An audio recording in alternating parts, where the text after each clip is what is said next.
morning. Good morning. I like your moo-moo. I knew you were going to say something about it. I can't remember. Have I worn this moo-moo before on the podcast? It's like a moo-moo. Is that what they're called? I don't know. I think that's what they're called, right? Moo-moos? No, it's not today, but like in Texas, it gets so hot as a woman. You just need loose, billowy clothes. It's not that hot today. No, but green is my color, I think. Is it your color? Yes. I just, I have. Tank top is your color, baby. Yes, it is. Tank top is my color. No, I just have moments, because you're my wife and you're with me all the time, that I forget how beautiful you are. And then watching the reality show. Where I never wear makeup. No. When you were doing the Dorinda's chocolate thing, I was like, man, my wife is beautiful. Oh, thank you. Yes. Thank you. I just thought we're doing this like the Trevino's An American Dream reality series. And the whole first 5 episodes, I don't think I wear makeup until we go to Dorinda's. And then somebody was like, damn, she thick. I think that's a compliment. She thick. But it is a good morning, and it is good to be back on the podcast. Why does it feel like it's been so long since we did this? I don't know. I mean, we're kind of out of a rhythm. We work so hard with Rick and Gigi all the time in the past, and we've kind of switched gears a little bit. And Rick, we miss you, and we miss Gigi, and it's just I'm used to talking to Rick quite a bit more. So we miss you, buddy. I know, but No, I know we did it last week. We didn't skip an episode, but it just feels like life is moving so fast. Like so much has happened since we sat at this table a week ago. Yeah, we have to, because we missed that 1 week, and then we went on the cruise and did all that, and then we came back and did it, and then, very, very fun but busy weekend. This weekend, I went to MGM National Harbor. And took your dad. I think I wore him out because it was like fly there, no sleep, fly back. I don't think he was prepared for such a quick trip. People are not used to your travel schedule. No, they're not. And but we had an amazing time, and I just want to compliment the staff at MGM. And I think that people don't realize like how contagious people's attitude. Positive energy. But not just positive energy, period. What do you mean? Like if you are miserable, then the whole staff is miserable. Oh, right? Like setting the tone. Setting the tone, and from leadership and whomever sets the tone there is amazing, because they were, and I don't want to sound, we all have ideas in our head about places. Right? And of course, preconceived notions of what we think a certain city might be like. Right. Or a certain state, or, you think Texas, you go, we're going to. Big hair, big hats. They're going to be friendly. They're going to say y'all, right? They're going to have a gun, all that stuff. And I already had in my head, like, anytime I do kind of East Coast or North, like Philly, I prepare myself for people to be very short.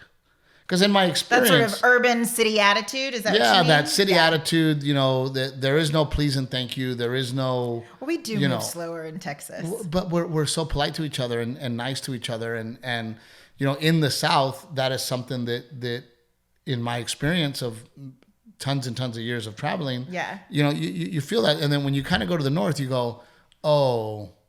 I got to prepare myself for it. It's not that they're not friendly. Right. We're overly friendly. But I got there. And Tennesseans too. Tennessee, they're like so Tennessee, friendly. super friendly, So I got there and I'm already thinking to myself, okay, I'm going to a casino. They're gonna be nice to me like they always are, but it's not gonna be over and above. It was over and above. Yeah. The entire staff there was super accommodating and super sweet. They all had a smile on their face from the second my car got there from the airport, and the people came out to give me a hug and welcome me, and they already had my keys in their hand, and immediately. Oh, you love that. I mean, they were just over and above. Yeah. And the fans and everybody that came out over and above had an absolute blast. So it's technically, I know it's called like what is it called? Oxon Hill. Oxon Hill. Which it was like DC Richmond area. Okay. Like in between, kind of right by Ronald Reagan Airport. But I mean, I was so impressed with the way that, I mean, everybody. Yeah. You know, we had our own craps table. Half of the craps table was reserved for me and my friends in your dad. We get there. And who else played with y'all? People from the show or from the audience? Some people from the audience came. You know, Brian Hart's sister-in-law and brother-in-law were there, so they came and hung out. And then Carlos, you know, one of our baseball dads that we've become very good friends with, he decided to get away from work because he's a workaholic to join me as well. I taught him craps. I think I've ruined his life. Dude, he's like, oh my God. He's itching. He's like, too. oh my God. It's so fast. It's so fun. And it was so great. But we had but even the pit bosses, I mean, from the minute I got there, everybody that I interacted with was super accommodating, super nice. So I just want to, you know, tell MGM National Harbor, like, whatever you're doing and whomever sets that tone should get a raise, because it was over and above even the shows that I do. And I get treated nice. They were super nice. Yeah. Super accommodating. I mean, it was just a wonderful experience. Had a great time. And it's a huge room. Had right? Saturday off. The theater? Yep. Flew home Saturday. Well, I mean, we're playing craps. And thank goodness we're awake. Because at 1 o'clock in the morning, American Airlines is like, yeah, your flight's canceled. So I hand my phone to Timmy. Timmy starts working it out for us, and we still got home early. But it was like, what? Like, if I was asleep, I would have woken up ready to go to the airport to find out. Oh, that's true. I didn't even think about that. Like, good thing you were awake playing craps. Thank God. Thank God for the craps. But it was just a wonderful day. Then I want to talk about this. What? There's times in a husband's life where you get in trouble and it's not even your fault. So our friend Jamie had a birthday dinner set up for Saturday night. She did. And happy birthday, Jamie. We celebrated all week. We did celebrate all week, but you know, we were going to go to dinner Saturday night, and I'm not going to say the place because I don't want to. You know, I want to badmouth the restaurant. The food was great and it was beautiful, and it's a new restaurant. The food was very yummy. It was great. Great menu options. I mean, the whole thing. We need restaurants in New Braunfels. Yeah, so I don't want to shit on it, right? Yeah. But we get there, and for whatever reason, all the women are sitting at one table, and then the men get the kids' table.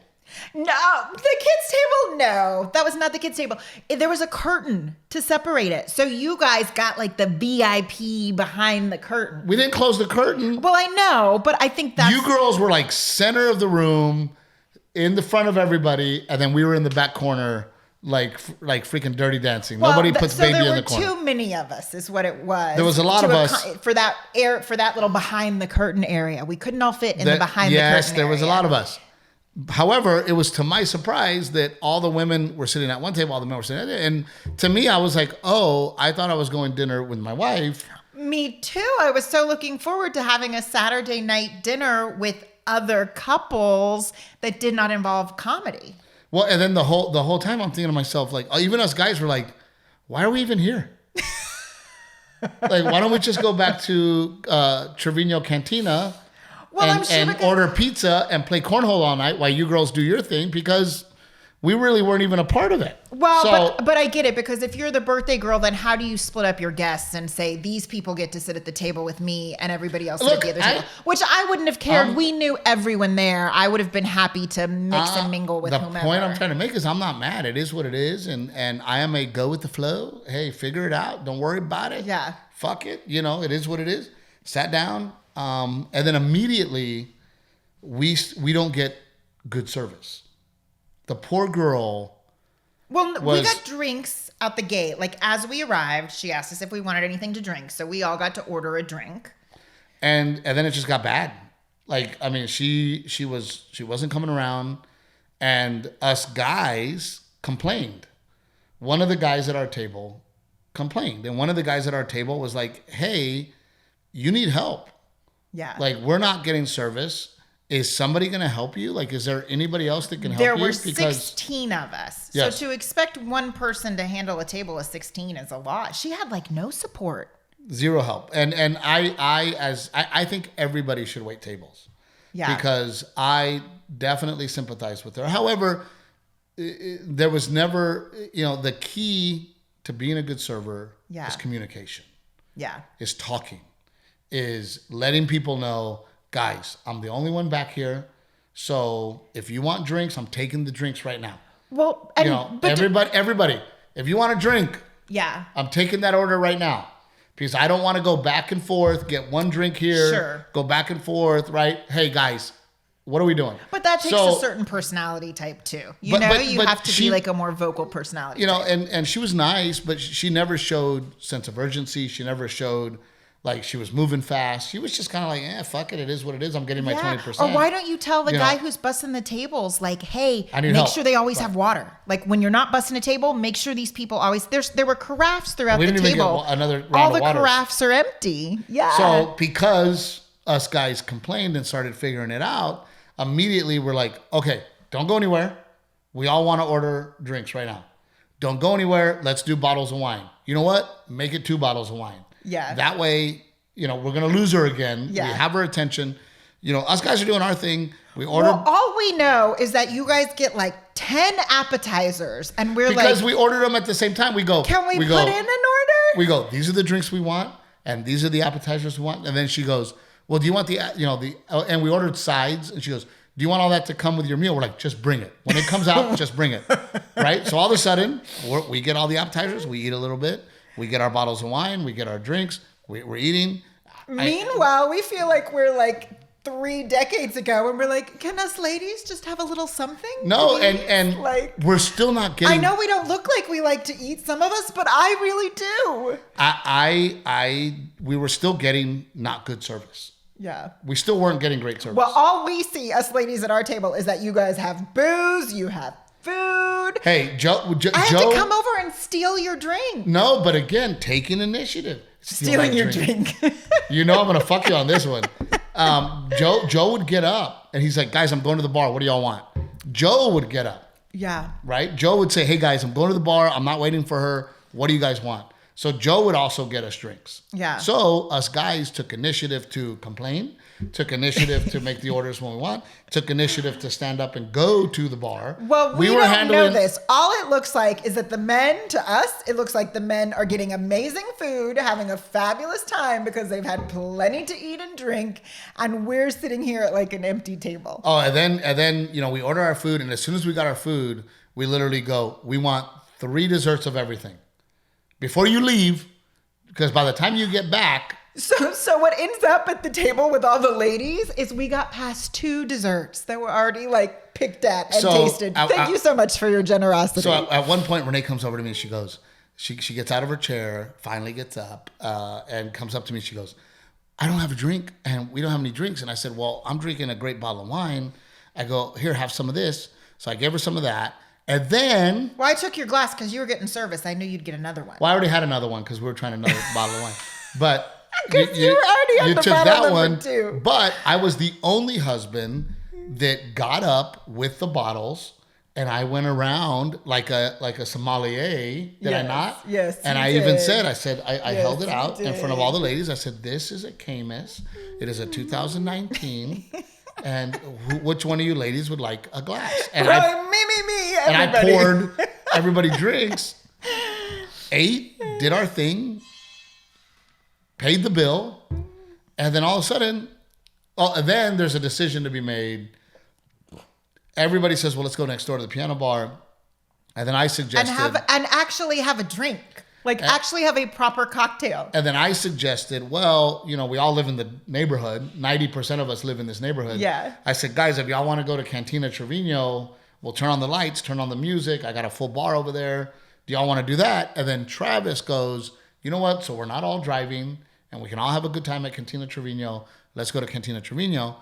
And we're like, okay. And then I even told him, because I speak wife, I said, it is her birthday. Why don't you ask her what she wants to do? Yeah. So then he went to Jamie and said, what do you want to do? She goes, I'm fine going to Cantina Trevino with all of us. So then I'm like, great, that's what we're doing. The second we walk out of the car, Renae is just stomping. and I can't believe it. And oh my God, and is this really happening right now? I don't want to go back to our house. And I said, well, it's not your birthday. No, I said, no, here's the thing. You guys got amazing service all night. You'd had plenty to eat and drink. You're like, woohoo, let's go to Trevino. Meanwhile, I'm like, I've gotten dressed, actually washed and blow dried my hair, which takes time.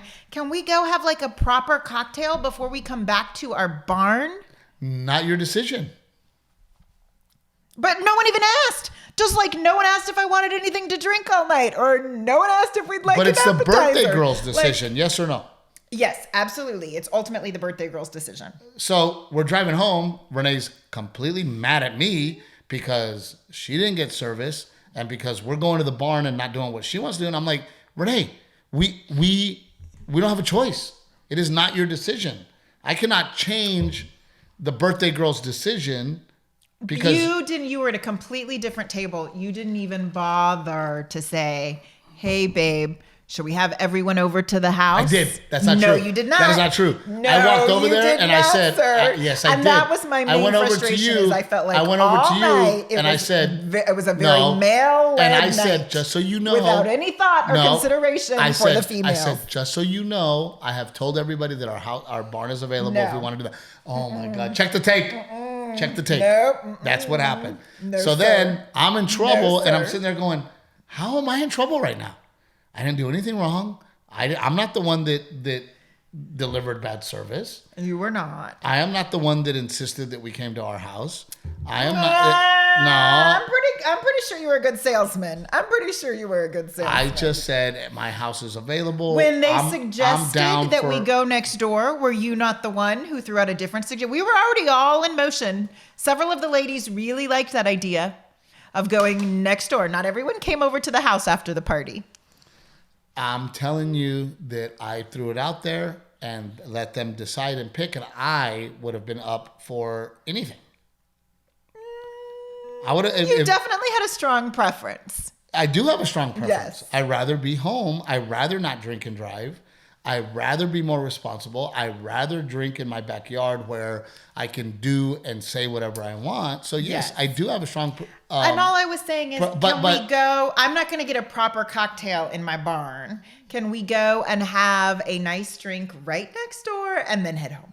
And I'm saying is since I got dressed up, since we haven't had a nice cocktail. Ultimately, even though I did not want to go next door to a bar and have drinks, it was not my decision, and I was up for anything and everything. And had all the girls you suggested knowing you didn't want to go next door. You suggested the bar knowing that you did not want to go next door. I wanted to make it an option because, again, I'd rather be at a private party. I'd rather be at home.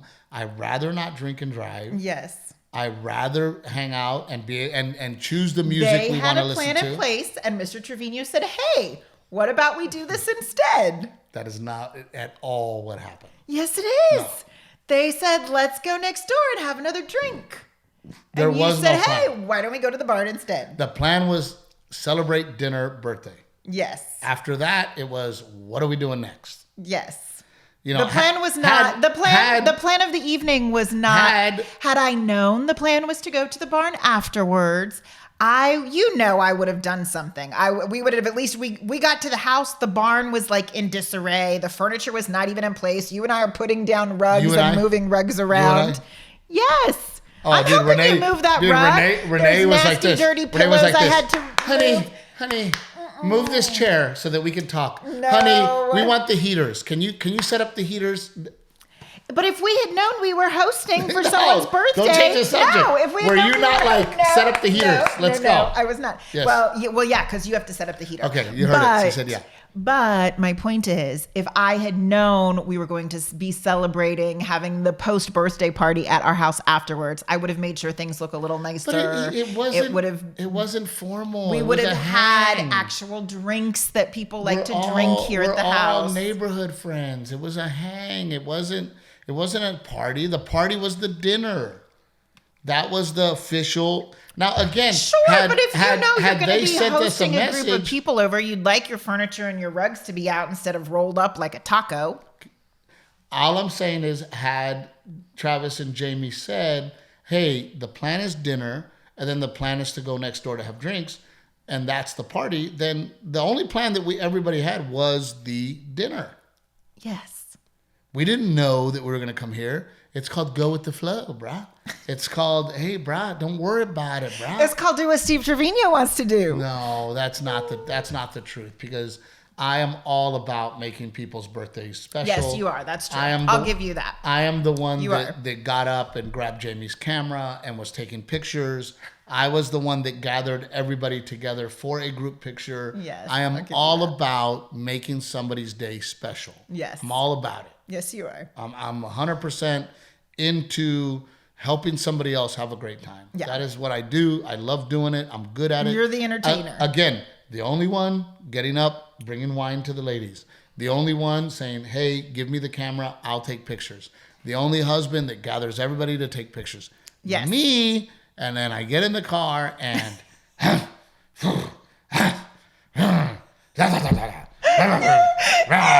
like the Beast from Beauty and the Beast. That's how you were. She'll never love me. Yeah. I look, I don't know if that happens to you, Rick, but I'm in the car driving home on like trying to have a good time with my wife, thinking to myself, how am I in trouble right now? Like do you ever have that feeling, Rick? Yeah, all the time. Right? It's like I did nothing wrong and somehow I'm in trouble. Yep. Dude, I tried to make her laugh in the car. I tried to make her laugh. I even go, hey, I'm going to play a good song so we can reset. One of her favorite songs is Old Dominion, One Man Band. I played it for her, tried to make her laugh, and I smiled. No. I didn't get drinks and I didn't get service. And I dressed up. And I'm like, shit, dude. Like, no, if it had been, but I know if it had been the other way around, you would have been grumpy because you are all about good service. You really are. I am a problem solver, just like I did. I am a problem solver. I just like Joe. Joe Jackson got up and went and goes, guys, what are y'all having? And then several people were like, old fashioned. Yeah. Whiskey, this. I mean, and then Joe went, honestly, babe, we couldn't even get her attention. She never came by. Again, problem solving. If she had come back by, we all would have put in drinks. But she literally, it was like she completely ignored us and just went to y'all. And it was like, I'm a woman. I can speak for myself, but do I need to go to my husband's table and ask him to order for me? Like that's what it felt like. You could have also come up to me and said, hey, do you mind going to the bar for us girls and getting us drinks? You know me. I would have been all over it. I'd have been like, absolutely. I'll go get all the girls drinks. Give me y'all's order. Text me right now. I'll go get it. Yeah. But again, I solve problems. But I came over and I come told up you, with like, solutions. hey, she's not coming by. Oh, we're not getting any service. So when she comes and gives you guys service, can someone at the men's table say, hey, can you pop by the ladies' table? I think they need something. Like, she just completely ignored us. And then... Hold on. Wait a minute. Are you not constantly about, well, women, we're equals and we can speak up? Yeah, no. Could so you then not when have she spoken went and up? dropped the checks at y'all's table too, some of us women were pissed because we were like, yeah, she's not going to dare leave the check over here because we never got service. Could you not have gotten up and gone to the bar and got drinks? Could you not have gotten yes, up but it's and also, gone to the isn't server it kind of rude and gone to to the do, server like, if you and have gone a to the server server and said, excuse me, miss, but we really have not had anybody come by. Can you please come by and get our order? Somebody could have spoke up, just like our table did. I did actually. When they dropped our food, I said, after they had already dropped our food, I said, I'd like to order because my plate, it was delicious, but it was 3 scallops and like no side dish. And I was like, no, but a restaurant like that, you should know better that the side dishes are a la carte. I'd never eaten there. Well, no, because Jessica got a pork chop and it was huge. And then it had all these mashed potatoes on the side. Like some of the other plates were really big. It was just the scallops in particular had like no sides. It was just 3 scallops. When you walk into a restaurant and the steak is dry aged in a freezer or refrigerator, automatically my brain goes, oh, the sides are a la carte. Well, I'm not making the connection. Why? Explain. When you go to a nice Enlighten restaurant, like you go to the Ruth Chris's of the world, you go to Morton Steakhouse, you go to any of these places. Oh, yes. 99% of the time, the sides are a la carte. Yeah. Correct? Well, no, the other dishes had sides with them. But very little. Yeah. Very little. Usually like my steak came with or... my steak came with asparagus, but like 3 little pieces. Yeah. Right. But we, us guys, we ordered a bunch of stuff.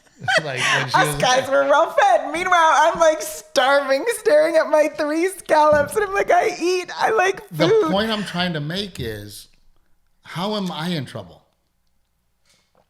I don't know. I don't know. I'm sitting in the car like you were so mad. I don't know. Take me to get food and drink. I'm hangry. And you were like mean. And I'm sitting there going like, dude, I'm sorry, Renae. Like I was not the server. I'm sorry. I did what I could do. I walked over and brought wine, but yet I'm still in trouble. Yeah. That's the point of the story. Yeah, that's the way it works. That's the way it works. That's just accept it. What do you want me to say? Oh. Sunday was good. We woke up Sunday. I had to wake up Sunday morning to go to Corpus Christi, Texas, to see my friend Barbie Leo. I really hope, and Rudy Trevino, I really hope that Barbie joins us on the Mother's Day podcast. Yeah. I've known Barbie forever. She keeps getting mad at me when I tell her how long we've known each other. She's like, stop telling people. We're giving numbers. She's like, stop telling people how long we've known each other. But I've always really admired Barbie. Barbie has always, she's a very, very pretty girl, and she's always held herself in she was, you keep shaking the table. She was very well raised, and she has always held herself with such class. Yeah.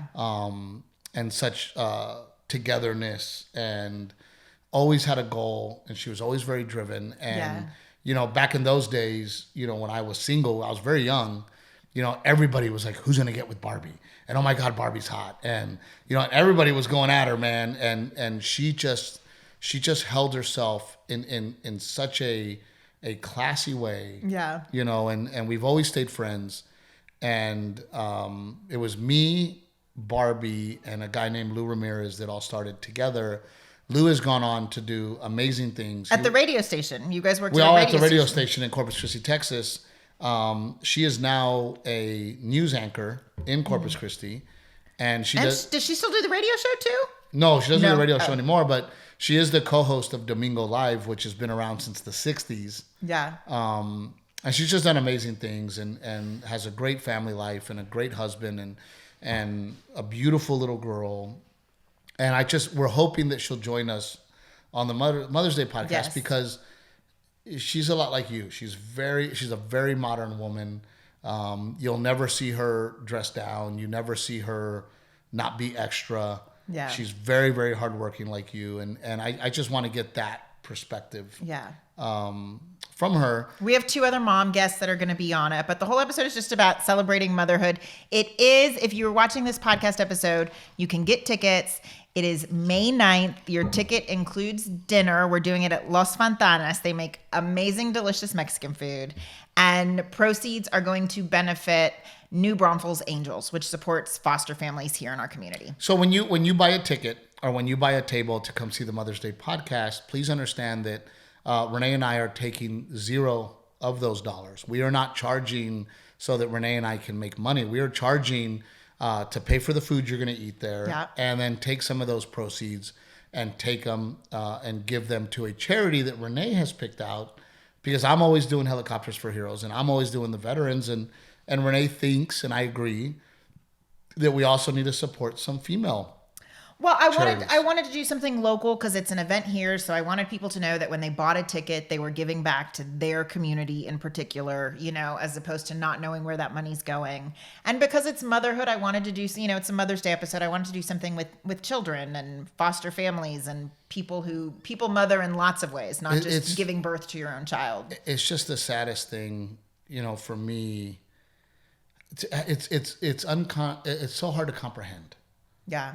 I love my kids so much that I could not imagine abandoning them. There's all different kinds of scenarios for why a child ends up in foster care. But the negligence, that part of it, I cannot imagine. Yeah. It's the same with kids that get abused by their parents. Like it's so hard for me to to comprehend and understand. Yeah. You know, it's the same with racism. Like I to think that there was whites and coloreds, water fountains is really crazy, right? Really hard for me to understand. Or even like not that long ago, essentially segregated proms, because they would say the kids like to listen to different music. So the white kids get certain music at their prom and the black kids get a different, DJ music at their prom. Like it's just, it's hard for me to understand. And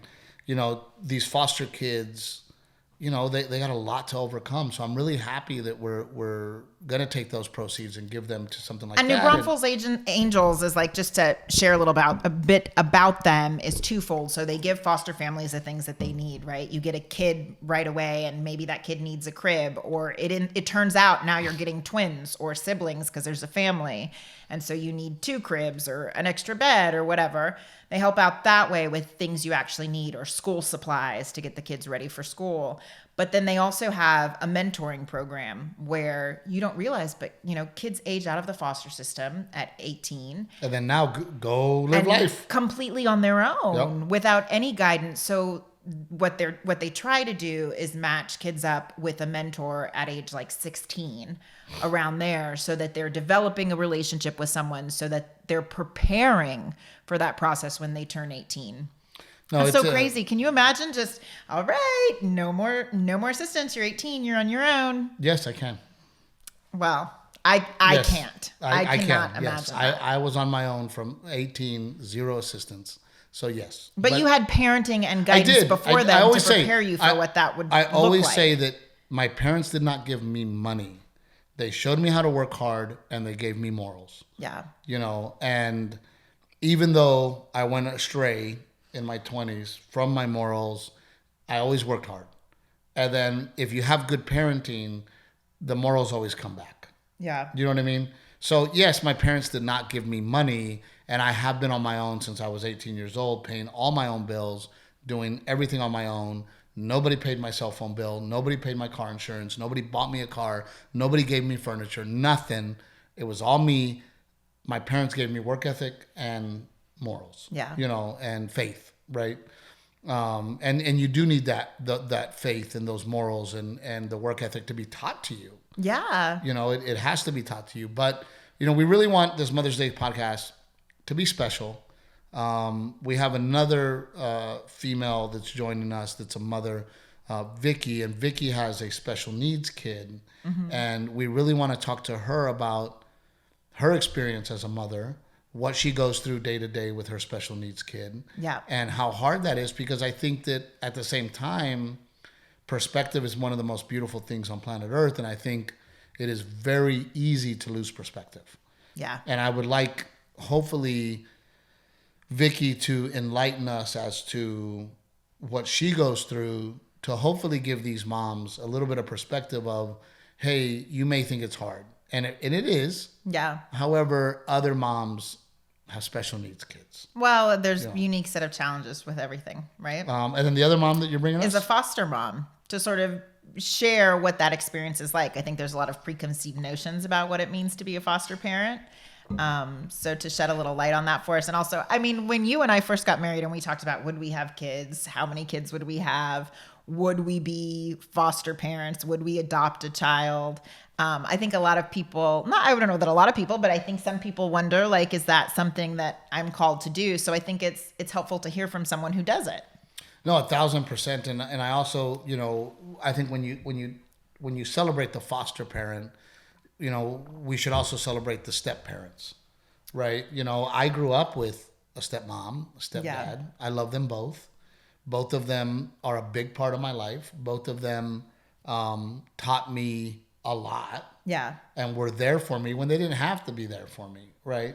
So hopefully this Mother's Day podcast will be a beautiful celebration of motherhood, different mothers, kind of getting that perspective. And I tell people all the time, I think I've said it on this podcast, that as a young man, I did not understand women. I did not understand the complexities sacrifice, of being of womanhood. I fall in love with you more every day because of the sacrifices you've made and the things that you've done as a mother, and the fact that having a baby is not easy. And that's another thing that is hard to comprehend. The miracle of life? Yes. Wait a minute. That little glob of whatever that comes out ends up inside you and forms a human being with brains, with a brain. Oh, leave it to you to be so articulate about it. I don't. It's insane to me. So, it is. I remember, one of my opening acts before he had kids, who, by the way, no longer does comedy. Before he had kids, he would do a joke about, I'm so over people saying that kids are miracles. Uh-huh. And then after we had our kid, I went up to him and I said, hey, man, it is a miracle. Yeah. It is truly a miracle that your kid is created with two people who hopefully love each other. Yeah. And it gets created in this woman's body in 8 months. Yeah. Toes, fingers. 9 months. It's insane. It's 9 months. Don't try and take a month away. Bones, bones. Yeah. It's so crazy to me, and it is a miracle. And being a mother is very, very, very hard. And I've learned to love you for that. And I think that part of the success of our marriage is that I fall in love with you for different reasons and different things as time goes on. Yeah. And I used to do a joke about that. Yeah. No. And I think that, some men can't see past, oh, dude, I want my chick to look like a Playboy model. Well, if you're in love with that, yeah, you're in trouble. Yeah. Because your wife, the mother of your children, will not always look like a Playboy model.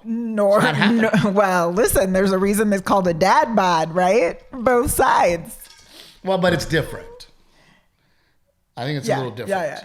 And I think that something physically happens to a woman's body when she has a child. Yes, 1,000%.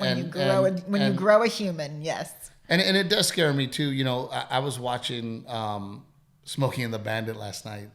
You fell asleep. I did. I was so tired. But I was watching Smokey and the Bandit last night, and Sally Field is in it, and she was stunning. Yeah. And she gets in the car with Burt Reynolds. And she's probably, I don't know how old she was. Rick, I don't know how old she was. Can you find out how old she was in Smokey and the Bandit? But she was beautiful. And it was weird because very recently she was in that 80 for Brady movie. Uh-huh. And she talked about in an interview that I saw her do that she decided to age naturally. She decided not to do the facelifts and the and she was like, she has her gray hair color, and I think she looks beautiful. Yeah, and she still looks like an older version of her. Yeah, and I feel like some of these women are so caught up in I have to look young, I have to look young, I have to look young. Yeah, that all of a sudden all women have the same face. Because you've put the filler in all the same places, and and yeah, that's a whole other thing. And to me, it's more attractive to see a woman age like Sally Field did. Sally Field looks beautiful. Yeah. But then, there's people like... But a big portion of that too is like good genes. We all age differently. I mean, yes, it's life choices, but some people are just blessed with great skin, and, some people's skin holds up better in the sun, like whatever the case may be. Some of that's just genetics. Absolutely. Well, and some people just don't take care of themselves. Yeah. Right. Some people just don't, and I was also watching this thing about I was also thinking about Willie Nelson, and I'm like, oh my gosh, dude, Willie Nelson just turned 90. Still on the road, still touring. Snoop Dogg talks about the fact that Willie Nelson outsmokes him and smokes him under the Willie, table. You can hear it in his voice. I don't. Is but he he's 90. Still touring? Yes, he was just at Whitewater. He was just here. I guess I didn't realize that. I thought his voice was pretty gone. He was just here, and you realize that to me, longevity in life is, do you love waking up every day? Yeah. Right. And I think somebody like Willie, because I was watching, going back to what I was watching, this guy was saying that if exercise led to long life, then why are not these premier athletes making it to 100? They're not. Yeah. right? Yeah. They're, all these great, great, great athletes who have... I've never stopped to think about it. Worked out for so long. Yeah. And have kept their body in perfect shape. They don't make it to 90. Yeah. Right? But then you got how many artists, right? Willie Nelson, 90 years old. George Burns made it to 100. Don Rickles. Oh, I hear what you're saying about purpose, but I think genetics is a huge part of that too. Like my grandpa lived forever, his siblings lived forever. Like that side of the family, they all lived long lives. But your grandfather also wasn't the type. Like every time you'd see him, he'd have his little sleeves rolled up perfect, and he'd be wearing his sunglasses. 80 years old, he'd be sunglasses, his sleeves rolled up. He always kept a couple buttons open, right? Yeah. And his little slacks. He'd wear his little slacks, and he'd make his coffee in the morning for all the neighbors to come by and have coffee. And you'd see him out there on the John Deere, the lawnmower, cutting the grass. You just have to have purpose, I think. Yeah. And something that you wake up every day and absolutely love. And that's why I think that musicians and artists, they live a long time and look good for a long time because I absolutely love life. I was going to say, they love creating and you can continue to do your art. You can continue to make your art. And I'm by all means, I'm not talking bad about my friend Brad Garrett, but I don't know how old Brad Garrett is at all. Yeah. Because he looks great. He's always smiling. He's always laughing. He's all about being on stage. He has he moves young. Yes. He's got this great energy. He's got this really young wife. And I was going to say, I think the gorgeous young wife helps because then people just like, oh, yeah. Yeah, you don't know how old. I mean, I have no idea. How old was Sally Field in The Bandit? 31. She was 31? How old did you think she was? Oh, I thought 22. Oh, yeah? Holy crap. She was 31 years old? Yeah, well, there's like some people who just no matter what, even as they age, they've always had like a baby face. It's not as noticeable on women, but on men, you're like, oh, he's got like a little baby face, And I started laughing because there's a line in the movie where he goes, Burt Reynolds I love when you get a case of the giggles. Burt Reynolds goes, he goes, oh, you got fat calves. And she's like, what do you mean they're fat? And he goes, cowboys love fat calves. And I was like, I do. Yes, I do. I do love fat calves. Renee's got thick legs and I like them. I'm a cowboy. I had no idea she was 31 years old, man. Yeah. I mean, I'm not kidding you. She looked probably 22. Look, yeah. I'm going to show you. It was unbelievable. No, everybody's going to go look. Sally Field, Smokey and the Bandit. Yep. Google images. Smokey and the Bandit. Let's see here. Can you type that fast with your fat fingers? Look at that. Not. Can you believe she was 31? Oh, she's so pretty. Yeah, you're right. Her like facial features have not like changed much. She's aged really gracefully. I mean, look at her here. Yeah. Yeah, she looks the same. It's the cheekbones. She has those good prominent cheekbones. That helps, I think. I don't know. I don't even know how we ended up here, but this is what we're talking about. Talking about how Steve has a crush on Sally Field. I don't know if I have a crush on her. She's not as beautiful as you, but thank you, baby. We got to thank our sponsors. Yes. Go ahead. Old Salt Coffee. We need more. We have cleaned out our stash. I told you, I said we were down to our last bag. We had like a stockpile. They literally mailed us a crate. We had a crate arrive full of coffee. We are due for another crate. We are, and it is delicious. It is a subscription-based situation. Go to oldsaltcoffee.com, Trevino 10, and get a subscription so that we can then send you a gold coin.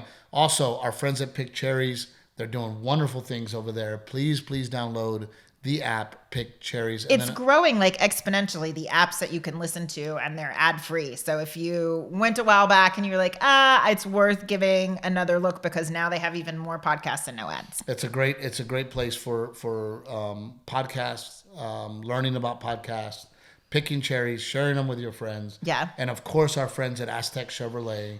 Love you guys so very much. Give those guys a chance. Big announcement coming soon from Aztec Chevrolet. So don't forget, they also have a Ford dealership in Goliad. And then So anything, Chevy, Ford, if you want it, Aztec Chevrolet, give them a chance. Call my friends over there. They just got a brand new 3500 Denali GMC long bed work truck for the man out there that needs a real work truck. They just got one in, but they go fast. Yeah. So you got to give them a call.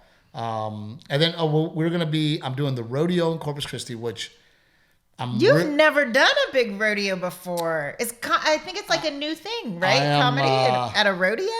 It's going to be very hard for me to keep my emotions together. It is a very special show for me. Never thought in a million years that I would be headlining the rodeo in Corpus Christi, Texas. We're outpacing their Wednesday. Yeah. So if we sell this thing out, or you're friends, there on Wednesday. I'm there on Wednesday. Yeah. We are outpacing and we are pacing to break the record for attendance on a Wednesday. I'm getting emotional now. I mean, I'm just,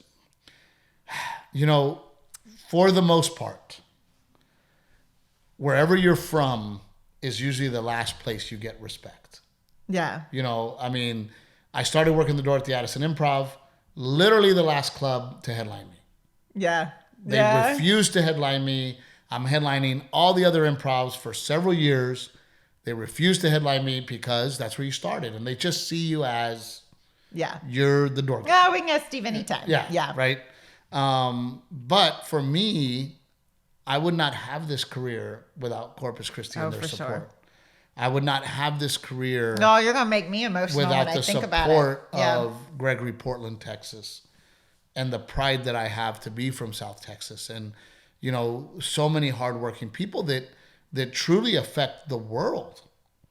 People don't realize in Corpus Christi, Texas, they're refining your oil, they're refining your gas, they're refining and making aluminum. It is a steel. They are doing so many things, and they're so hardworking people, and everything that I am comes from there. Yeah. And to go back and to be on this stage with my family, Garrett's going to sing, and it's just going to be a very, very emotional night for me. Yeah. So that is on the 10th. And then I leave to... Then you're doing, before that, you're in Florida this weekend. You're bouncing all around Florida. Tampa, Orlando, where else? Jacksonville. Yep. Then you go to Milwaukee. Oh, Nashville. Milwaukee, Green Bay. Yeah. Milwaukee sold out. There's very few tickets left. Green Bay, they did not want to take a chance on me. They took a chance on me, and we are impressing them. We only have 300 tickets left. Yeah. So Green Bay, my friends out there, please, please, please buy your tickets in Green Bay. And I get so frustrated because on my social media, people go, well, when are you coming here? And I'm like, it's on my website. Yeah. Right? We're doing New Jersey. Or when you come here and you're like, I was just there. Yeah, we're doing New Jersey. We're doing New York. We're doing Brea, California. Well, if they sign up for your email list on your website, we email when tickets go on sale. We email the week of a date so they know you're coming. And hopefully sometime there in between, we email them again so they don't miss it. But sign up for your email list if they want to know. It is absolutely amazing. Thank you for supporting. And go to YouTube and watch our little reality show. Oh, we haven't talked about it because people ask, like, what is it? Where can we see it? What's the plan? We at least got to tell them a little bit about it. We just put it on YouTube. Look, we have a full-time camera guy here. We have so much fun every single day with the people that work here daily and all the projects that are going on that we decided we'll do our own reality show. And it's not long. It's not a show. It's like a series. I think the videos are around 10 minutes. Day in the life. Yeah. Just Renae and I talking shit to each other. But it's only on YouTube. So if you're watching the podcast on Facebook, you got to go over to YouTube, subscribe when new episodes come out. Yep. We've decided we're going to put them out like 4 or 5 at a time. So you can binge watch all of them if you want. And we'll put them out about once a month is what we're thinking. Yep. So we love you guys so much. Continue to support. Thank you so much. Our career is because of you. Yeah. Thank you. We'll see you next time.